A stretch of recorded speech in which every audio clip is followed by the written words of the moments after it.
నా బాధ ఎక్కడంటే నేను ఎందుకు ఏడ్చానంటే అందరూ హిందువులు. ఒక వెంకన్న స్వామి మీద ఒట్టు పెట్టి, నేను ఒట్టు పెట్టి చెప్తున్నా వెంకన్న స్వామికి ఒట్టు పెడుతున్నా నేను ఇస్తా అని చెప్పేసి అన్న ఆ నరేంద్ర గాడు ఎవరైతే ఉన్నాడో వెంకన్న స్వామి దగ్గరికి వెళ్ళి ఎంత గట్స్రా నీకు, అంతమంది కోట్ల మంది ఆరాధ్య దైవం కలియుగ ప్రత్యక్ష దైవం దగ్గరికి వెళ్ళి నువ్వు వెళ్ళి మాట్లాడతావరా నువ్వు?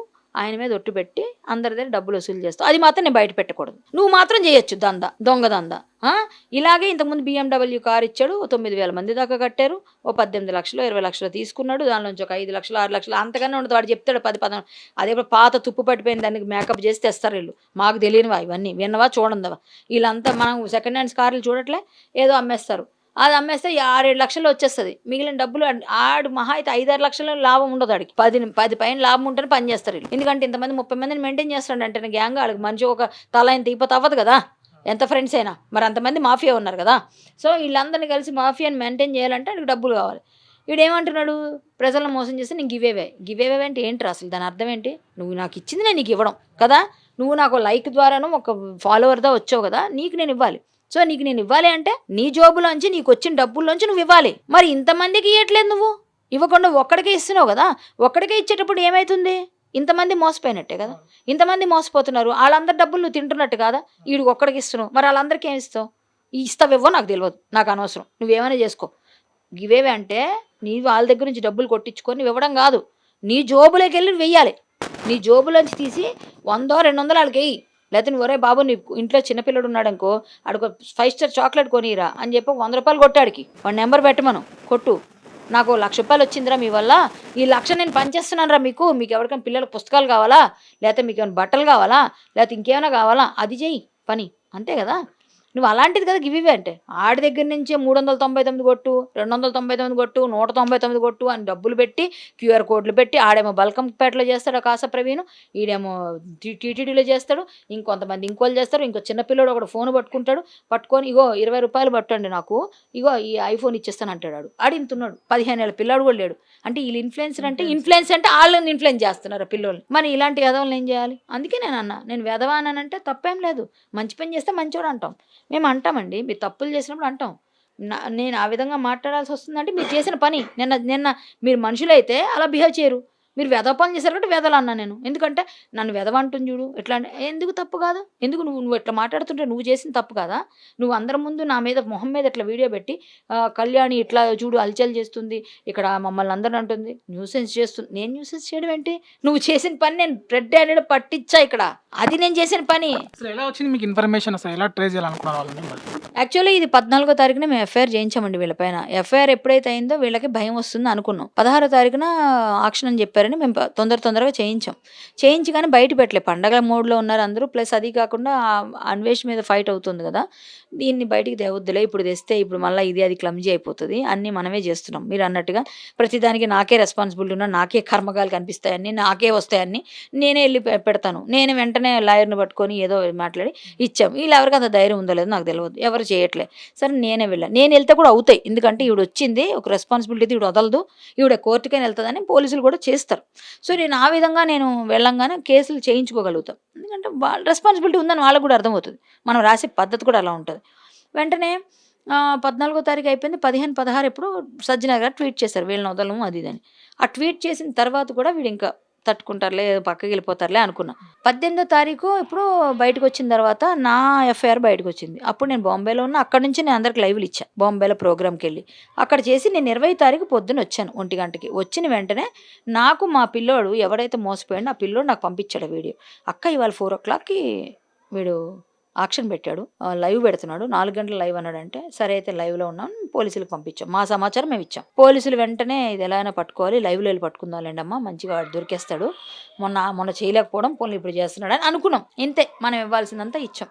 ఇచ్చిన తర్వాత వాళ్ళు ఆ పోలీసు వాళ్ళు కూడా 2:45కి వెళ్ళాం మేము కూడా వెళ్తామనేసరికి, సో నేను మా పోలీసులతో కలిసి నా కారులో నేను వెళ్దాం, చౌటుప్పల్లో ఉందని చెప్పారు. సరే అక్కడ మా తమ్ముడు వాళ్ళు ఉంటారు శ్రీనివాస్ అని, అటు వెళ్ళి ఇటు వద్దామని చెప్పేసి మేము అనుకున్నాం, ఇంటికి వచ్చేద్దామని. సో వీళ్ళకి కూడా చెప్పాం, వాళ్ళు వెళ్తామన్నాక ఇద్దరే కదా, సరే మేము కూడా వస్తాంలేండి, నాకు కూడా చూడాలండి వీళ్ళు ఏం చేస్తున్నారో, వాడు ఎలా ఉంటాడో కూడా నాకు తెలుసుకోవాలని నేను కూడా పోలీసులతో వెళ్తే వాళ్ళిద్దరూ ఒకళ్ళు డ్యూటీలో ఉన్నారు, డ్రెస్లో ఉన్నారు, ఇంకొకరు మామూలుగా మఫ్టీలో ఉన్నారు. సో ఇద్దరు వెళ్ళేసరికి వాడు ఫోన్ ఆఫ్లో ఉంది, ఈ నరేంద్ర గారు. వాడు ఎప్పుడు ఫోన్ ఆన్లో ఉండదు, కానీ వాడు పర్సనల్ నెంబర్ ఉంది, అది మనకు తెలియదు, మనకు తెలియదు కదా, అది దొరకదు. సో అది అయిపోయింది. ఎలా దొరుకుతుంది మరి, టైం అయిపోతుంది. లైవ్లో ఆడు ఉన్నాడు, లైవ్లో ఉన్నవాడు పక్కన ఒక జుట్టులోడు ఉన్నాడు, వాడి మీదకి వెళ్ళింది మా మైండ్. ఓ వీడి నెంబర్ సంపాదిస్తే వీడు పక్కన ఉన్నాడు కదా, వీడిని ఎవరినో ట్రేస్ చేస్తే ఈజీ కదా, అది ఎప్పుడు ఉంటున్నాడు కదా అనేసి ఆ పిల్లోడు చెప్పాడు. సరే ఇది కరెక్టే కదా అని మేము వెంటనే వాడి నెంబర్ తీయించాం. వాడి నెంబర్ తీసి ట్రేస్ చేసాం. ట్రేస్ చేస్తే వాడు కొంగర కాలంలో కనిపిస్తుంది. వీడేమో వీడు చెప్పింది చౌటుప్పలు అన్నాడు, ఇదేమో కొంగర కాలంలో కనిపిస్తుంది. సో ఈ చివర ఆ చివర వీడు మిస్లీడ్ చేస్తున్నాడు మనల్ని అని కొంగర కాలాన్ని వెళ్ళిపోయాం. వాడు కూడా ఊహించుండడు, వాడు చెప్పింది అక్కడ ఉంటారు, అక్కడికి వెళ్తుంది మైండ్ వీడు అనుకున్నాడు. వీడికన్నా వాడు టైం పండింది, పాపం పండితే ఎలాగైనా వస్తాయి టైంకి. సో అని పట్టుకొని గంటన్నర ట్రేస్ చేసిన తర్వాత వాడు వీడియో అంతా అబ్జర్వ్ చేస్తుంటే ఇదే ప్లేస్ అని వచ్చింది కన్ఫర్మేషన్. వెళ్ళాం. పైకి వెళ్ళేసరికి ఇంత పెద్ద డబ్బా ఉంది. ఆ డబ్బాలో సగానికి పైగా నిండిపోయి ఉన్నాయి మొత్తం. ఇవి 399 ట్యాగ్లు, అదే కూపన్స్. మళ్ళీ ఫార్చునర్ కార్లు ఇన్ని ఉన్నాయి. అవన్నీ ఉండేసరికి కింద సగం ఉన్నాయి, పుస్తకాల్లో ఇంకో ఉన్నాయి. చింపేస్తున్నారు, మెల్లిగా పేర్లు చెప్పుకుంటా చింపేస్తున్నారు అన్నీ. అవన్నీ లైవ్లో చేస్తున్నారు వీళ్ళు నవ్వుకుంటా. ఎవరు రా బాయ్ నువ్వు రా, నీకు ఎంత కట్టినవరా, ఇట్లా మాట్లాడుకుంటూ వాళ్ళ పని వాళ్ళు చేస్తున్నారు లైవ్లో. ఆ లైవ్ అంతా చూస్తూ మావాడు కూడా ఎవడైతే కట్టిండో అన్న లొకేషన్ ఎక్కడన్నా మేము కూడా వస్తాం చెప్పన్నా ఇట్లా మాట్లాడుతున్నాడు. వాడు ఏం చెప్తలేడు, రెస్పాండ్ అవుతలేడు. అయిపోయింది. మేము అక్కడికి వెళ్ళేసరికి దొరికిపోయేసరికి మేము కిందకు వస్తున్నప్పుడు నాతో కొంచెం వాగ్వాదం చేశారు. మేము ఇస్తున్నాం కదా, మేమేం తినేయట్లేదు కదా డబ్బులు అన్నాడు నాతో. సార్ నీది లైసెన్స్ ఉందా అని అడిగా. లైసెన్స్ లేదన్నాడు. ఇదే తప్పేం కాదు అన్నావు కదా, ఇదే ఇన్లీగల్ చేయడం అంటారు, దీన్ని లీగల్ కాదు, ఇది ఇల్లీగల్ కాదు ఇన్లీగల్ అంటారు అని చెప్పి అంటే దానికి నాకుతో నేను ఏం చేయాలి మాకు తెలుసు, మాదంతా ఆపేస్తే ఊరుకున్నా అనుకుంటూ వచ్చారు. సరే ఏం చేసుకోండి రా అనేసి నేను కిందకు వచ్చేసరికి పోలీసు అందరూ ఉన్నారు, పక్కన వాళ్ళు పట్టుకున్నారు. ఇంక తీసుకెళ్తాం అనుకున్న టైంకి వీళ్ళు వచ్చారు. మొత్తం 10 మంది 20 మంది అనుకున్నారు. పక్కకి వెళ్ళి మొత్తం 10-15 మంది ఒకేసారి దాడి చేసి నువ్వెందుకు తీస్తున్నావు వీడియో, నువ్వెవడు అసలు, నువ్వేం పని ఉంది, నీకేముంది అంటే నా ఛానల్ ఉంది నేను పెట్టుకున్నా, ఆ ఛానల్ కోసం కెమెరా తెచ్చుకున్నా, నీకేంట్రా అంటే నీ ఛానల్ అయితే ఆ పిల్లోడు ఎందుకు తీస్తున్నాడు, పిల్లోడేంటి నా కొడుకు వాడు అంటే అప్పుడు దాకా కొడుకుని కూడా తెలియదు. వాడిని ఏదో టార్గెట్ చేద్దామని కొడదామని చూశారు, పిల్లోని కొడదాం అది ఇదని కొడదామని చూస్తే నా కొడుకు అని చెప్పంగానే అప్పుడు కొంచెం వెనక్కి వెళ్ళారు. కానీ మీదకి వచ్చాడు. అప్పటికి వాడు వచ్చి క్లియర్ కనిపిస్తుంది, మీకు కనిపిస్తుంది క్లియర్గా అందులో. అప్పుడు నాకు ఇంకా కోపం వచ్చింది. ఇంకా నేను వెళ్ళి అప్పటిదాకా మేము పోలీసులు మేము పక్కనే ఉన్నాం, మాకేం సంబంధం లేదు, వాళ్ళు తీసుకొస్తున్నారు అన్నట్టు. వీడు ఎక్కువ ఏదో మా పిల్లడి మీదకి వచ్చి ఇవన్నీ మాట్లాడి అవి ఇవి మాట్లాడేసరికి నా ఛానల్కి నేను పిలుచుకున్నాను. అది కాక మీడియా నన్ను అడిగింది, వీడియోలు పంపించండి అని అడిగింది ఇక్కడ జరిగినవి. సో నేను మీడియాకి ఇస్తా, అది సమాచారం ఇవ్వడం నా హక్కు, నువ్వెవరు కాదనడానికి. నువ్వు చేస్తే దందా తప్పలేదు, నేను చేస్తే తెప్పితే తప్ప నువ్వేం మాట్లాడుతున్నావు అంటే సార్ నాకు ఇంకా అదని ఇదని పర్సనల్ అబ్యూజింగ్ అవి ఇవి చేసి మాట్లాడి ఇంకా మొత్తం అందరూ నా మీద వీడియోలు పెట్టి అవి పెట్టి ఇవి పెట్టి లైవ్లు పెట్టి వాళ్ళు కూడా అవన్నీ చేస్తే నేను లైవ్ పెట్టాను. ఇంకా నా ఫేస్బుక్లో లైవ్ పెట్టా. నేను ఫేస్బుక్ లైవ్ పెట్టాను, 100 లక్షల దగ్గర ఉంటారు వాళ్ళు అందులో. నేను కూడా లైవ్ పెట్టాను. అందులో పెట్టేసరికి ఫటాఫట్ వెళ్ళిపోయింది, రీచ్ అయిపోయింది. వాళ్ళందరూ ఎక్కడ నేను సగంలోంచి పెట్టా, ముందు నుంచి పెట్టుంటే వాళ్ళకి అర్థమయ్యేది మ్యాటర్. సగంలో పెట్టేసరికి మొత్తం అంతా రీచ్ అది ఎప్పుడైతే చేరిందో జనాలందరూ నాకు ఫోన్లు చేస్తున్నారు, మీడియా అంతా వచ్చేసింది, మీడియాలోకి వెళ్ళిపోయింది. కాకపోతే దాడి అనేసరికి వాళ్ళు కొట్టారేమో అనుకుని జనాలు కొంచెం అట్లా, నన్ను ఎవరు కొట్టడానికి ట్రై చేశారు. నేను దానికి ఎప్పుడైతే కొంచెం స్ట్రాంగ్ ఉన్నానో వాళ్ళు వెనక్కి తగ్గారు. సో ఇవన్నీ కూడా ఏంటంటే బయట తంబనేల వల్ల చాలా వరకు స్ప్రెడ్ అయింది. సో వాళ్ళని మేము ఈ విధంగా చేసి చాలా సినిమా పక్కిలో పట్టుకున్నాం. చేసిన మంచి పని వదిలేసి వీళ్ళని పట్టించింది వదిలేసి ఇంకా ఏదేదో పెట్టి ఏదేదో చేసి నన్ను కొట్టారని నాకేదో అయిపోయిందని అవని ఇవని మొత్తం అంతా ఇలా పెడుతున్నారు. ఇప్పుడు యాక్చువల్గా ఇవి లక్కీ డ్రాలు అనేది లీగల్గా ఉంటాయా ఇల్లీగల్గా ఉంటాయా, అసలు లీగల్గా ఉండాలంటే ఎటువంటివి ఉండాలి, అసలు ఎలా జరుగుతుంది మొత్తం ఈ ప్రాసెస్ మొత్తం? సార్ కేరళ లక్కీ డ్రా అని మీకు వస్తుంది, మీరు చూసారు. దానికి వాళ్ళు కేరళలో అది పర్మిషన్ ఉండొచ్చు, ఇక్కడ పర్మిషన్ ఉందో లేదు, కేరళలో ఉంటుంది పర్మిషన్. సో మన వాళ్ళందరూ కడుతున్నారు, 100-200 ఉంటుంది. ఇక్కడ నుంచి కూడా కడతారు, ఎక్కడ ప్రపంచంలో ఎక్కడైనా కడతారు. ఆ దుబాయ్లో కూడా అవన్నీ ఉన్నాయనుకుంటా, ఇక్కడ లేవు మనకి. ఒకప్పుడు ఉండేవి, ఇప్పుడు లేవు అనుకుంటా. అప్పుడు ఏంటండి స్కీమ్స్, చిన్న గిన్నెలు చిన్న ఫ్రిడ్జ్లు అవి ఇచ్చేవారు మా చిన్నప్పుడు దసరాలకి వాటికి పెట్టేవారు, పెద్ద వస్తువులు అవే డబ్బులతో. సో అలా చూసాను తప్ప ఇలా ఎప్పుడు మేము చూడలేదు. ఇవన్నీ లీగల్ కాదు అప్పుడైనా ఇప్పుడైనా. ఇప్పుడు ఏంటంటే అందరూ ఏదైనా అమ్ముడుపోకపోతే ఏదైనా ఇదవ్వకపోతే ఇలా కూడా చాలా మంది చేస్తారు, ప్లాట్లు కూడా పెడుతున్నారు. మొన్న ఎవరో ఒక ఆయనట ఎక్కడ కర్నూలులో 2000 కడితే సినిమా థియేటర్ ఇస్తానన్నాడంట. సినిమా థియేటర్ 2000 అనగానే థియేటర్ అంటే ఎంత పెద్దది ఉంటుందండి, మినిమం 500-600 గజాల్లోనో 1000 గజాల్లోనో ఉంటుంది కదా. అంత పెద్ద ప్లేస్ 2000కి పెట్టాడు అంటే ఎన్ని లక్షల మంది వస్తే ఎన్ని కోట్లు వస్తుంది. 2,000 అనగానే వాటి టార్గెట్ ఒక 20,000 మంది అనుకోండి, ఎన్ని డబ్బులు? అది అది అప్పుడు బయట అమ్మితే ఒక 5 కోట్లకు పోయేది, వాడు 30 కోట్లు 10 కోట్లు వస్తే వాడికి సంతోషం. ఇది ఎంత ప్లాన్ చేసుకుంటున్నారు ఈ మధ్య.